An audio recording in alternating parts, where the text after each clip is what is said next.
اعلان محمدی نہیں، یہ اعلان خداوندی ہے۔ یہ محبوب صلی اللہ علیہ وسلم کا اعلان اللہ کی جانب سے کہ اللہ سبحانہ و تعالیٰ نے فرمایا کہ آپ اس اعلان کا اظہار فرمائیے۔ قل، آپ بتائیے، کہیے، سمجھائیے، ان کے دلوں میں اتاریں، انما ادعو ربی، میں صرف اللہ کو پکارتا ہوں۔ انما ادعو ربی، میں صرف اللہ کو پکارتا ہوں۔ ولا اشرک بہ احدا، اور اس کے علاوہ کسی کو نہیں پکارتا، اس لیے کہ وہاں پر اللہ کو پکارنے والے بہت سارے تھے، اللہ کے غیر کو نہ پکارنے والے نہیں تھے۔ اللہ کو ہر انسان کسی نہ کسی درجے میں قبول کرتا ہے، ضابطے کے مطابق، احکامات کے مطابق، اللہ اور رسول علیہ السلام کے کہنے کے مطابق قبول کرتا ہے تو مسلمان ہو جاتا ہے۔ اور اگر اس ضابطے سے ہٹ کر ہاں اللہ کا تصور تو ہے، ہاں اللہ کو مانتا تو ہوں، ہاں نبی سچے ہوتے ہیں، ضابطے سے ہٹ کر مانتا ہے تو مسلمان نہیں ہوتا۔ صرف اللہ کو یہ ماننا کہ ہاں کوئی طاقت ہے، اس سے آدمی مسلمان نہیں ہو جاتا۔ ہاں نبی تو سچے ہوتے ہی ہیں، اس سے آدمی مسلمان نہیں ہو جاتا۔ ضابطے کے مطابق کہ میں اللہ ہی کو مانتا ہوں اور کسی کو نہیں مانتا، آخری نبی صرف محمد صلی اللہ علیہ وسلم کو ہی مانتا ہوں اور کسی کا اقرار نہیں کرتا، نہیں مانتا، نہیں جانتا، نہیں قبول کرتا، صرف ایک جیسے اللہ وحدہ لا شریک ہے ایسے ہی آخری نبی بھی وحدہ لا شریک ہے، اس کے ساتھ کوئی اور شریک نہیں ہے کہ کوئی آخری نبی 1 2 3 4 ہو سکتے ہوں۔ یہ ضابطے کا ماننا ہے، اس سے آدمی مسلمان ہو جاتا ہے۔ جب ضابطے سے ہٹ کر ایسے ہی کہیں اظہار کر دے، ایسے ہی کہیں قبول کر لے اور وہ ضابطے اور شریعت کے مطابق نہ ہو اقرار اور قول اور اس کا اظہار، مسلمان نہیں ہوتا۔ تو اللہ نے فرمایا آپ ان کو بہت بے غبار ہو کر یہ بات سمجھا دیں، انما ادعو ربی ولا اشرک بہ احدا، کہ میں اللہ ہی کو مانتا ہوں اور کسی کو نہیں مانتا۔ ولا اشرک بہ احدا، اس کے ساتھ کسی کو نہیں مانتا، کسی کو نہیں شریک کرتا، کسی کو اس قابل نہیں سمجھتا، کسی کو نہیں جانتا، کسی حال میں نہیں جانتا، کسی موقع پہ نہیں جانتا، کسی محفل میں جانتا نہیں جانتا۔ ولا انما ادعو ربی ولا اشرک بہ احدا، یہ ما قبل کا مضمون اور اس مضمون سے متعلق کچھ تھوڑی سی تفصیل، کچھ مضمون پچھلا، کچھ مضمون اگلا، تاکہ اللہ سبحانہ و تعالیٰ سے امید کی جائے کہ جب مضمون سمجھ میں آ جائے تو پھر مجھے بھی اور ہم سب کو اللہ پاک عمل کی توفیق عطا فرما دے۔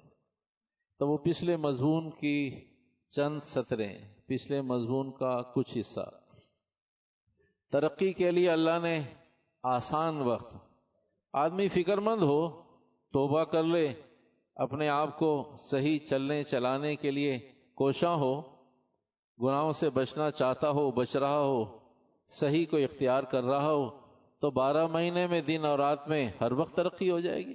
لیکن کچھ سہل الحصول اوقات ہوا کرتے ہیں، کچھ امور، کچھ پلیٹ فارمز، کچھ افراد، کچھ سٹنگ، کچھ میٹنگ، کچھ مواقع ایسے ہوا کرتے ہیں جہاں آدمی مشکل کام کو آسانی سے کر لیتا ہے۔ انوائرمنٹ ہو، ماحول ہو، افراد ہوں، چیزیں ہوں، انسٹرومنٹ ہوں، تو وہاں گھنٹوں کا کام منٹوں میں ہو جاتا ہے، ہفتوں کا کام گھنٹوں میں ہو جاتا ہے، اس لیے کہ ساری چیزیں میسر ہیں۔ اور جب ایک ایک ایک ایک کر کے چیزیں نکل جاتی ہیں، پھر آدمی کہتا ہے بھائی فلاں چیز وہ بھی نہیں ہے، فلاں چیز ابھی آ رہی ہے، فلاں چیز مشکل ہے، تو پھر وہ نتیجہ نہیں ملتا۔ تو حالات، احوال، انسٹرومنٹ کے اعتبار سے، موقع کے اعتبار سے، ماحولیات کے اعتبار سے، حدود اربع کے اعتبار سے ترقی کے لیے یہ موقع انتہائی موزوں اور مناسب ہے، جس موقع اور ماحول میں اور جن ایام میں، شہور میں ہم چل رہے ہیں۔ رجب، شعبان، رمضان، ہر وقت ترقی ہو سکتی ہے، اس میں بہت آسان ہے، طبیعت چلتی ہے اعمال کی طرف، توبہ کرنے کو جی چاہتا ہے، رمضان کی تیاری کے لیے بھاگ دوڑ کرنے کو جی چاہتا ہے، آپ صلی اللہ علیہ وسلم نے رجب میں ایام البیس کے اور پیر اور جمعرات کے علاوہ کوئی روزہ نہیں رکھا، لیکن شعبان میں بھرپور روزے رکھے. کیوں؟ رمضان کی تیاری کے لیے. آپ علیہ السلام کو تیاری کی ضرورت نہیں تھی، لیکن آپ کے پیچھے تو قیامت تک امت تھی. اس امت کو سمجھانا بتانا تھا کہ بھائی مجھے روزوں کی ضرورت نہیں ہے، میری ترقی نفلی روزوں سے نہیں ہے، تمہاری ترقی ہے. میں پہلے ہی پارسا ہوں، پہلے ہی معصوم ہوں، پہلے ہی اللہ کا برگزیدہ نیک اور اللہ کے انتہائی قرب میں رہنے والے شخصیت ہے میری.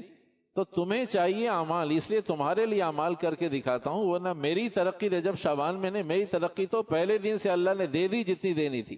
جو مجھے علم دینا تھا، جو مجھے قرب دینا تھا، جو مجھے محبت دینی تھی، جو مجھے مقام دینا تھا، اللہ نے پہلے دن مجھے سب کچھ عطا فرما دیا.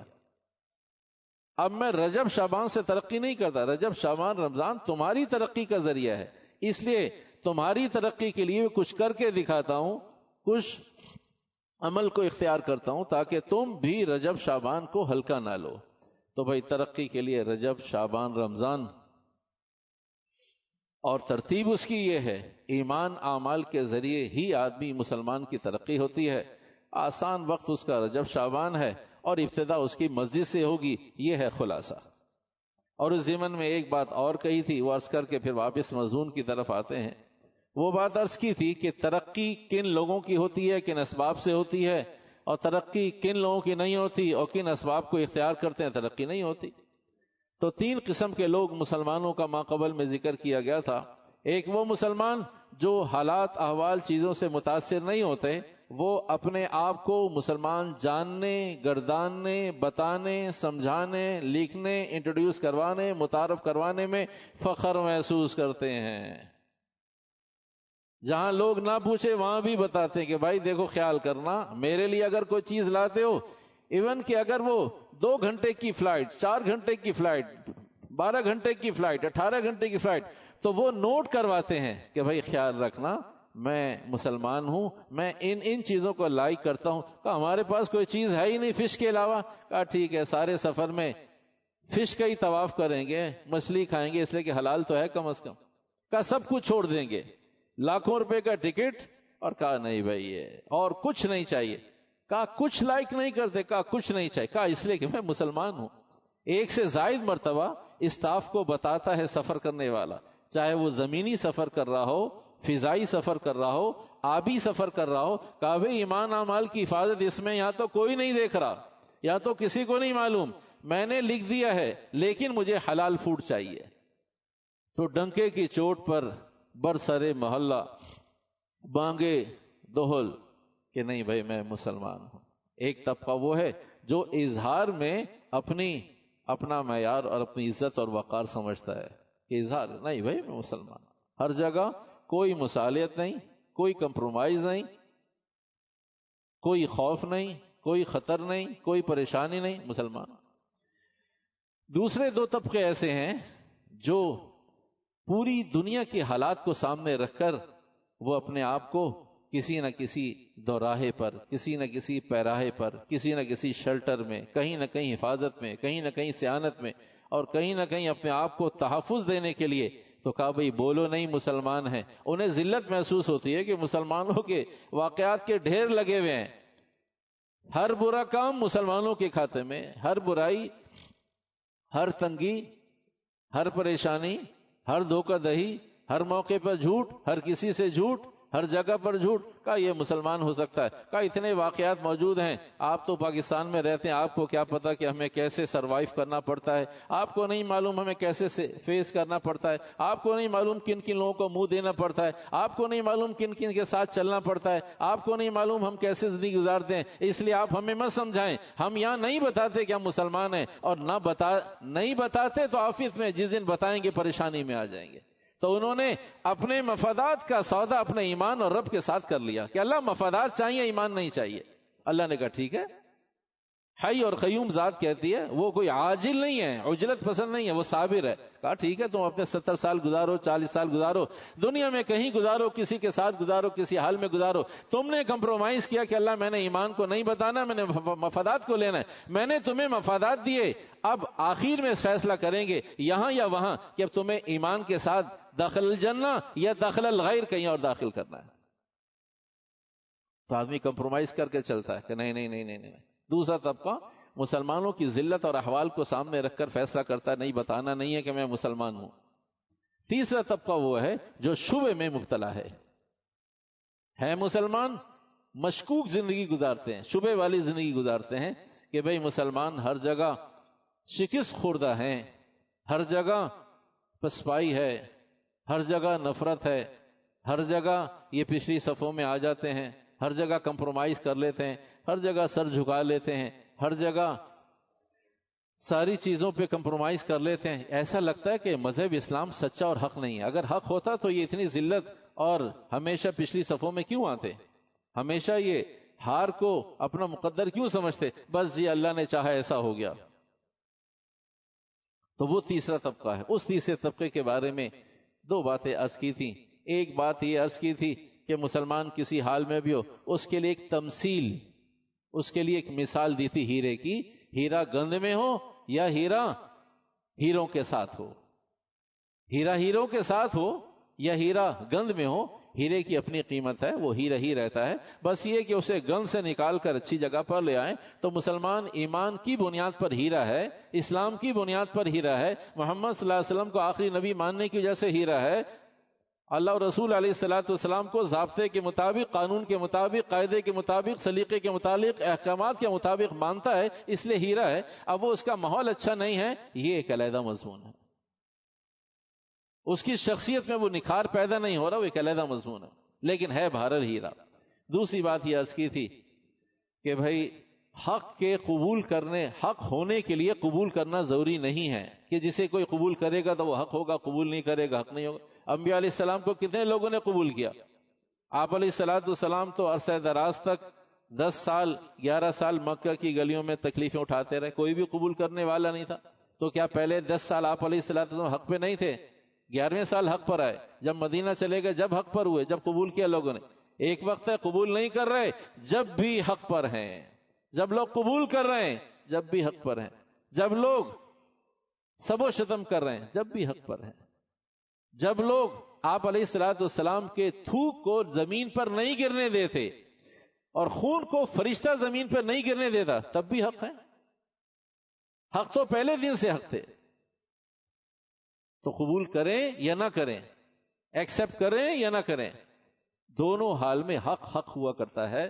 تو بھائی اسلام اس لیے حق نہیں ہے کہ اسے قبول کرنے والے زیادہ, کوئی قبول نہ کرے اسلام کو, قرآن کو کوئی نہ مانے, دین کو کوئی نہ مانے, کوئی نماز نہ, تب بھی حق ہے. حق تو اللہ نے اسے حق بنایا وہ حق ہے, جسے اللہ نے حق بنا دیا وہ حق ہے, جسے اللہ نے حق نہیں بنایا وہ حق نہیں ہے. چاہے اس کے 2 کھرب فالوورز ہوں, فالوورز چاہے 2 کھرب ہوں, اسے اس کو سجدہ کرنے والے پوری دنیا سے سجدہ, اللہ نے حق نہیں بنایا حق. جسے اللہ نے نبی نہیں بنایا وہ نبی نہیں ہے.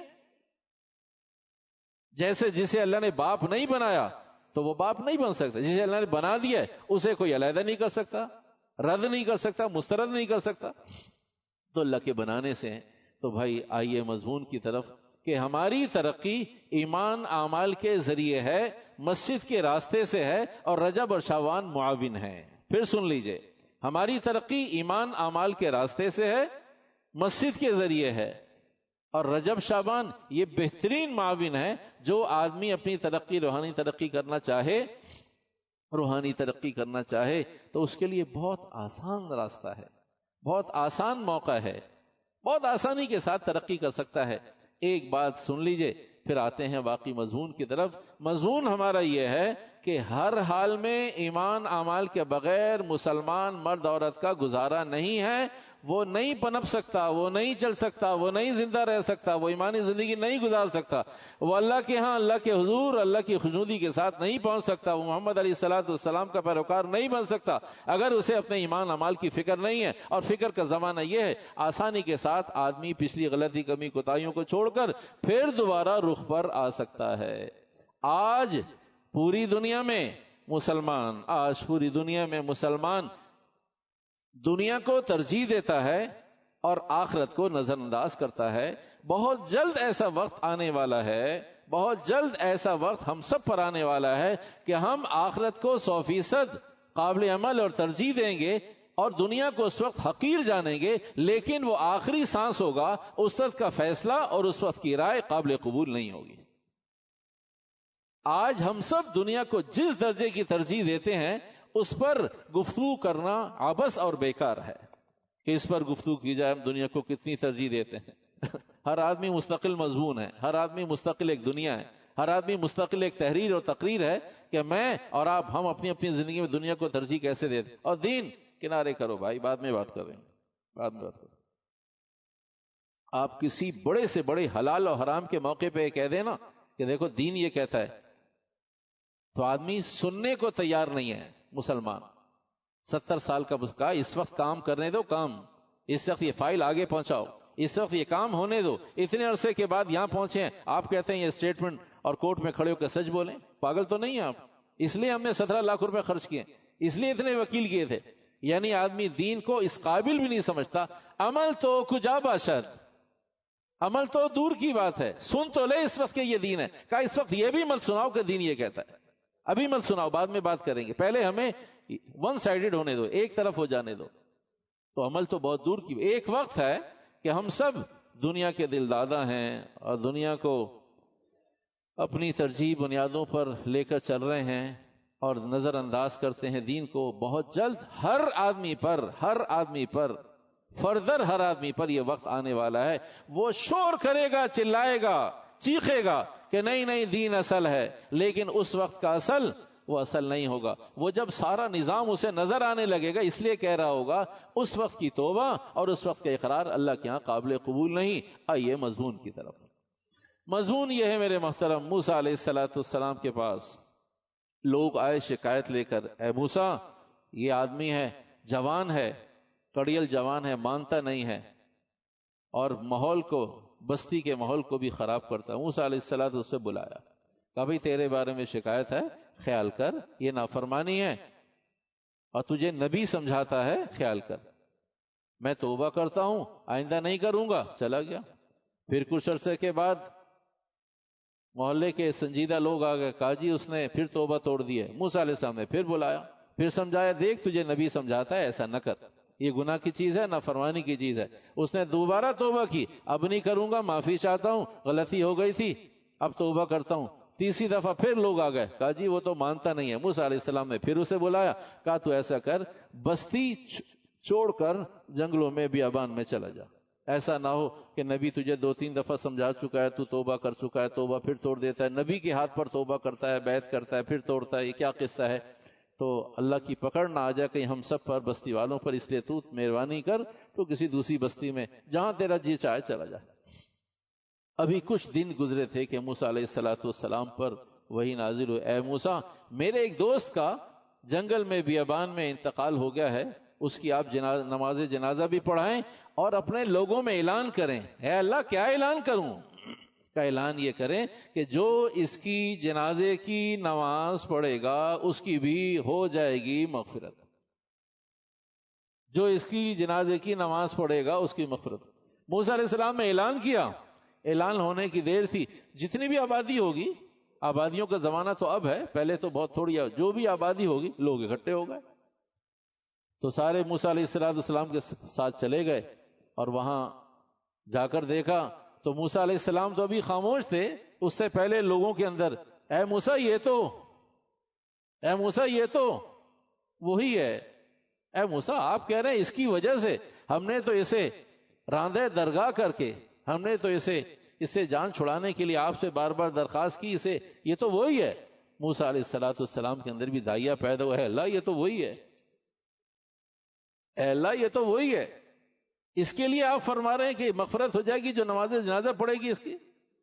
اے موسیٰ آج تک یہ کہتا تھا اللہ ہے، آج اس نے کہا انما ادعو ربی، اللہ ہی ہے۔ اے اللہ موسیٰ نے بھی راندے درگاہ کر دیا، موسیٰ نے بھی دھکا دے دیا، موسیٰ نے بھی نا امید کر دیا، موسیٰ نے، قوم موسیٰ نے مل کر مجھے بھگا دیا۔ اے اللہ آج میں مانتا ہوں تو ہی ہے، انما ادعو ربی ولا اشرک بہ احدا، میں آج کے بعد تجھ سے وعدہ کرتا ہوں کسی اور کو نہیں پکاروں گا۔ یہ اس نے کہا اور اس کی موت واقع ہو گئی۔ موسیٰ علیہ السلام پر وحی ہوئی کہ وہ ہمارا ہے، جائیے جنازہ بھی پڑھائیے اور لوگوں سے کہیے کہ پڑھنے والوں کی بھی مغفرت کا فیصلہ ہو گیا۔ موسیٰ علیہ السلام پر وحی آئی، اے موسیٰ ابھی تو اس نے اپنے لیے مغفرت مانگی تھی، اگر یہ سب کے لیے مانگتا تو رب تیار تھا اس کے کہنے پر، اس لیے کہ اس کا جملہ اتنا اچھا تھا، وَلَا أُشْرِكُ بِهِ أَحَدًا، اے اللہ نہیں مانتا، نہیں پکارتا، نہیں قبول کرتا تیرے سوا کسی اور کو۔ کہا یہ جملہ مجھے بہت پسند آیا، یہ جملہ مجھے بہت اچھا لگا، یہ عقیدہ اس کے اندر راسخ ہو گیا تھا، اس بنیاد پر اس نے مانگی مغفرت اپنے لیے، اگر مانگتا سب کے لیے، کتاب میں لکھا قیامت تک کے لوگوں کے لیے، تو کہا رب قیامت تک کے لوگوں کی مغفرت کا فیصلہ فرما دے۔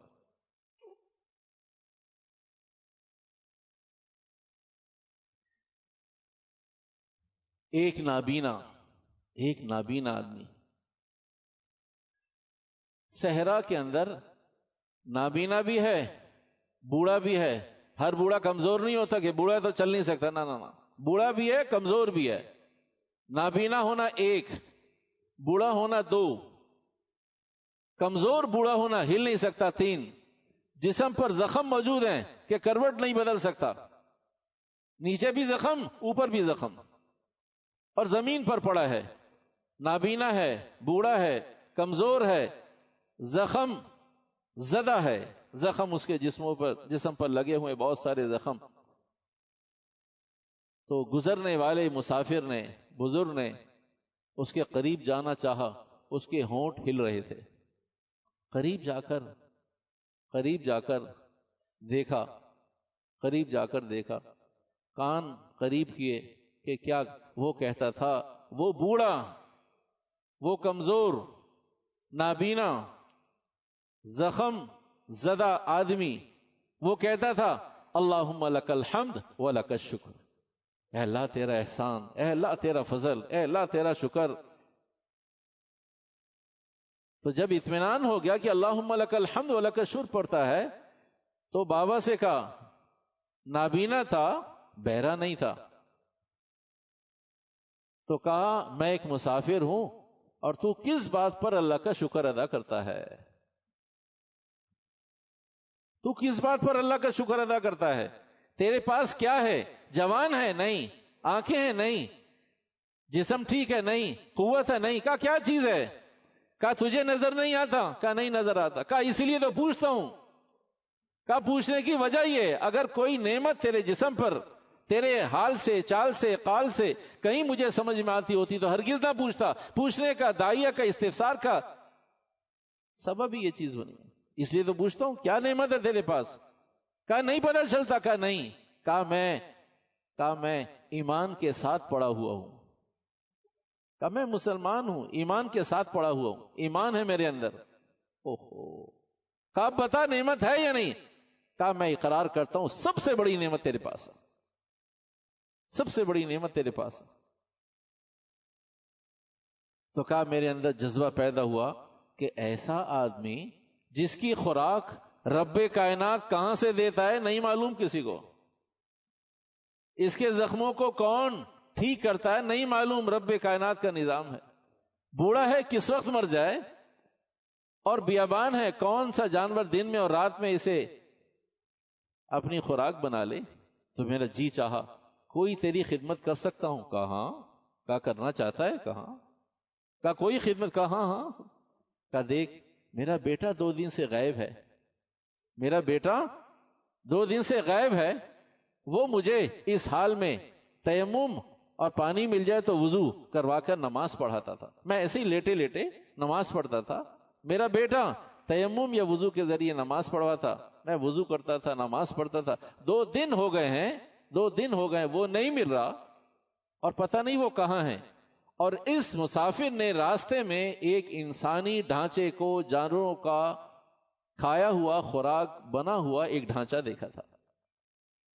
کہا بابا اگر پریشان نہ ہو تو تجھے خبر دوں، لیکن خبر اچھی نہیں ہے۔ کہا میں نے راستے میں دیکھا ہے ایک جوان کی لاش پڑی تھی، اس کا گوشت جانوروں نے نوچا ہوا تھا، وہ مرا ہوا تھا، وہ ڈھانچہ تھا، ہڈیاں تھیں۔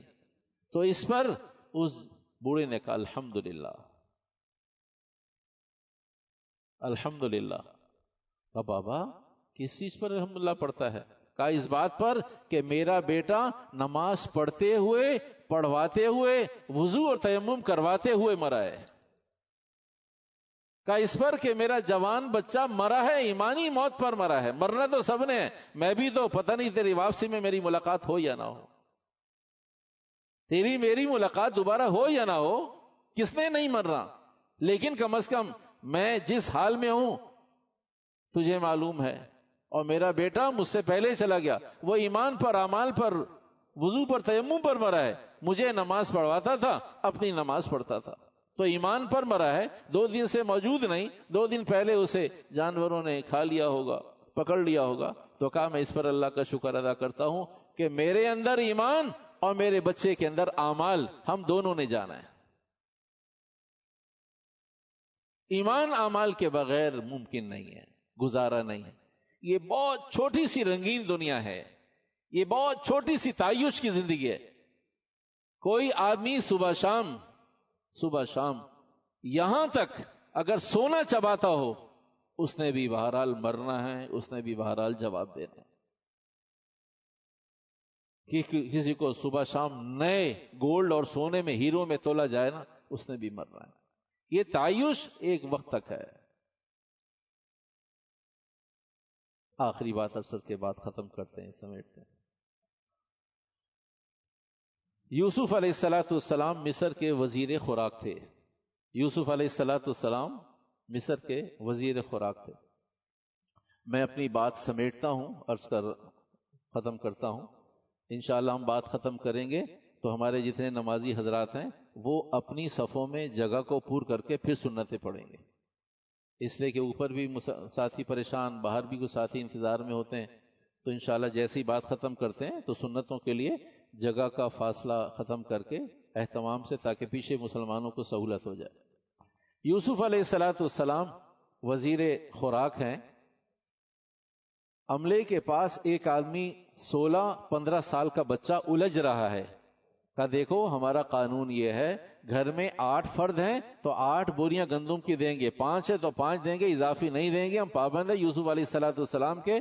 وہ اتنا جھگڑا، نہیں مجھے دو، میری ضرورت ہے، مجھے دو، میری ضرورت۔ کہا اچھا تم جاؤ، فیصلہ کرنے والے، آرڈرز دینے والے یوسف علیہ السلام کے پاس چلے جاؤ، وہ وزیر خوراک ہیں، ہم ان کی مخالفت نافرمانی نہیں کر سکتے۔ وہ کہتا کہاں یوسف علیہ السلام؟ اور چلے جاؤ۔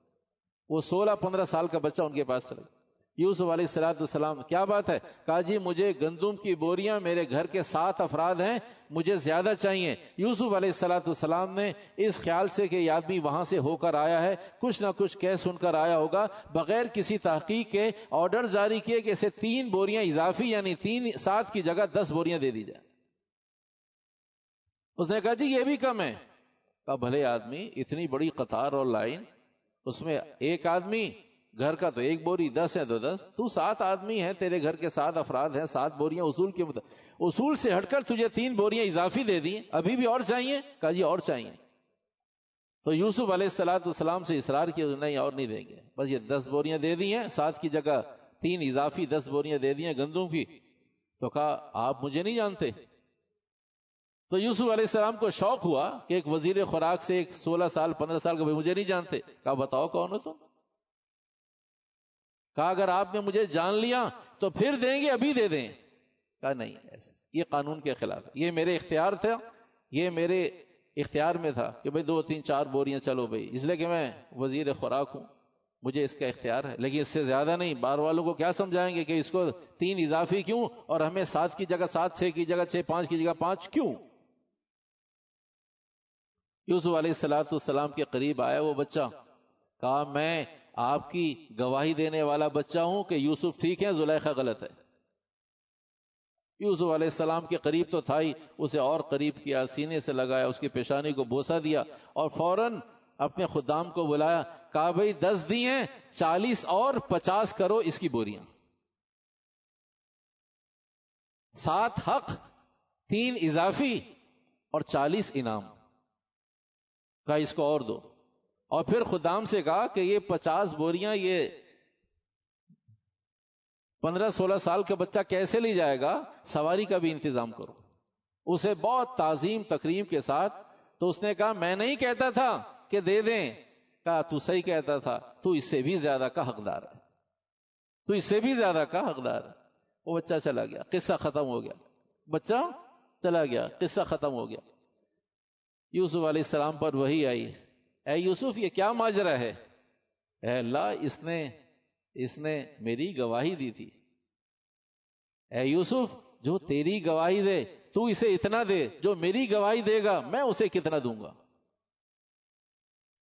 اے یوسف تیری گواہی دی، تو خدا نہیں ہے، اور تیری گواہی تو میں نے دی تھی، میں نے قرآن اتارا تیرے لیے، میں نے وہی اتاری تیرے لیے کہ میرا یوسف ٹھیک ہے، اور زلیخا بھی میری مخلوق اور میری بندی ہے، اس کے باوجود ٹھیک نہیں ہے۔ انما ادعو ربی ولا اشرک بہ احدا، اللہ ہی کو پکارتا ہوں، کسی اور کو نہیں پکارتا۔ اس سطح کا، اس درجے کا ایمان بننے کے لیے بغیر مسجد کے ماحول کے ممکن نہیں ہے۔ آدمی اپنے آپ کو اطمینان دلاتا ہے اگر آدمی یہ جاننا چاہے، ایک بزرگ کا قول ہے، آدمی جاننا چاہے کہ میری کیا حیثیت ہے۔ ہر آدمی کو شوق ہوتا ہے، مجمع میں آدمی کہتا ہے کہ متکبر آدمی ہے، ظالم آدمی ہے، بد اخلاق آدمی ہے، لیکن ہر آدمی کو شوق ہوتا ہے، انسان جب تک وہ زندہ ہے اسے اچھا لگتا ہے اور اسے یہ چاہت ہوتی ہے کہ میری حیثیت کیا ہے، اور اس کا نجی دوستوں میں اظہار بھی کرتا ہے کہ یار اپنی کوئی حیثیت ہی نہیں ہے، اپنا کوئی وقار ہی نہیں ہے۔ تو ہر آدمی کے اندر یہ جذبہ موجود ہے، اور جو کہتا ہے نہیں ہے، جو زور سے کہتا ہے وہ زور سے، جو آہستہ کہتا ہے وہ آہستہ، جو دل میں کہتا ہے وہ دل میں جھوٹ بولتا ہے۔ جو یہ نہیں جان میرے اندر ہر انسان ہے تو جذبہ ہے کہ میری حیثیت کیا ہے۔ تو ایک بزرگ کہتے ہیں کیونکہ اللہ نے یہ اس نفس کے اندر وضعیت کی ہے کہ آدمی کو جی چاہے پوچھے میری حیثیت کیا ہے۔ تو ایک بزرگ کا مقولہ ہے کہ جو آدمی یہ جاننا چاہے کہ میرے رب کے نزدیک میری حیثیت کیا ہے، تو وہ یہ دیکھے کہ اس کو اس کے رب نے لگایا ہوا کس کام میں ہے۔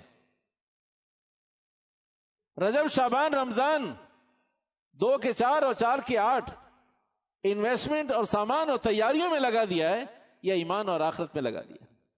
وہ یہ دیکھے کہ مجھے میرے رب نے رجب سے پہلے کس کام میں لگایا ہوا تھا، اب میں رجب میں کیا کر رہا ہوں۔ مجھے میرے رب نے شعبان میں کس کام میں لگا، مجھے میرے رب نے رمضان میں کس کام میں، سحری، افطاری اور دن اور رات سب برابر ہو گئے۔ کہا مجھے میرے رب نے کس کام میں لگا، کہا تجھے اپنی حیثیت پتہ چل جائے گی۔ اللہ ہم سب کو کہنے سننے سے زیادہ عمل کے اہتمام کی توفیق عطا فرمائے۔ وآخر دعوانا الحمدللہ رب العالمین۔ بھائی پہلے اہتمام کریں، صفوں کو سیدھا کر لیں۔